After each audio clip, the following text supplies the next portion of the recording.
Det er et svært begreb at være kunstner, ikke? Den eneste måde, man kan blive kunstner på, det er, at folk anerkender, at man er kunstner. Og de siger, at det man producerer, det er kunst. Ja, her er en. Det er sikkert en rød svensk granit, som kommer ned med isgletsjerne for 12.000 til 14.000 år siden. Den kan jeg bruge.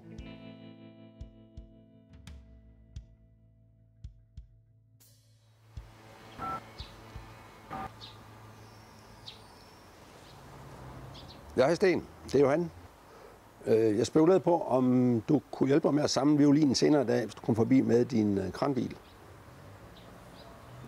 Jamen, det lyder godt. Jeg ringer lige inden, når jeg er klar.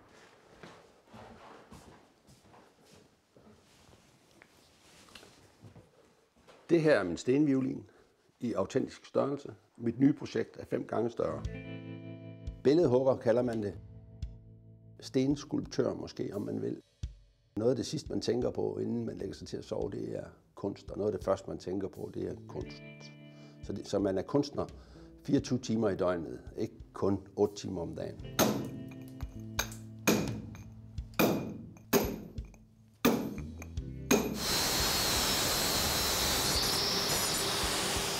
Jeg lavede mig fortælle, at en barn engang havde sagt til sin mor, da hun havde set en af mine skulpturer, hvordan kunne han vide, at den var inde i stenen? Og det kan hun så sige, at man skal bare fjerne alt det, der er udenom. Så kommer man hen til den. Hvor simpelt kan det være, ikke?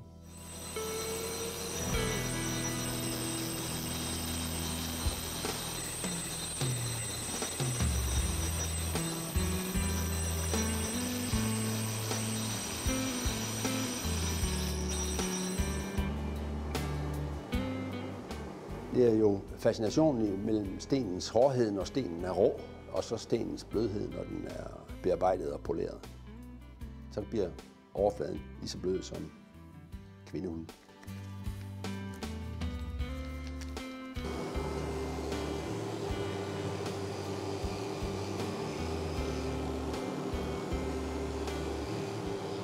Sådan en bearbejdet sten, man har stået og arbejdet med en hel dag, jamen den har fået en masse energi fra hænderne.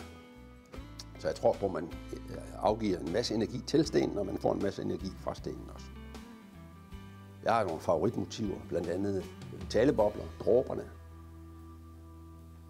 som jeg er meget fascineret af at gå og lave. Hvis jeg skal lave store projekter, så køber jeg simpelthen sten. Jeg har købt blokkene til violinen. Jeg ville være ked af at skulle lave store projekter i marksten eller i kampesten. Det er enhver billedhuggers drøm at skabe noget stort. Det er jo meget spændende, fordi vi skal prøve sammen violin i dag, sådan at jeg kan se, om det fungerer. Jeg er noget spændt på, om det er, som jeg har forudset. Det tror jeg selvfølgelig, det er, men man kan jo aldrig vide, når det er første gang, den skal sættes sammen. Hej Sten. Det var godt, du ville komme og hjælpe med, så vi kan få samlet violinen. Hej. Hej. Godt.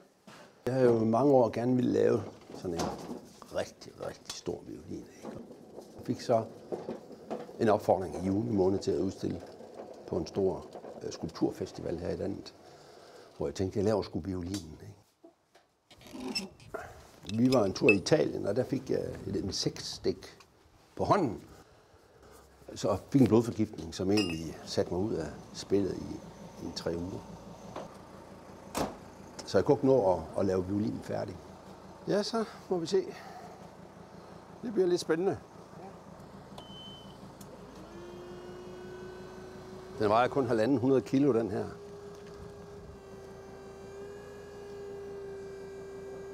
Det er fint. Det er fint. Ja, det er også en generel prøve på den endelige opstilling. Ja, altså når man arbejder med sådan noget sten, så knækker det en gang imellem. Opad. Stop. Og det skete også med selve strengholderen, som jeg måtte lave en ekstra.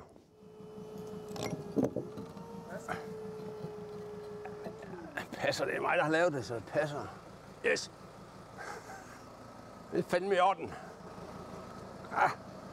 Altså, nu kommer han til sin ret.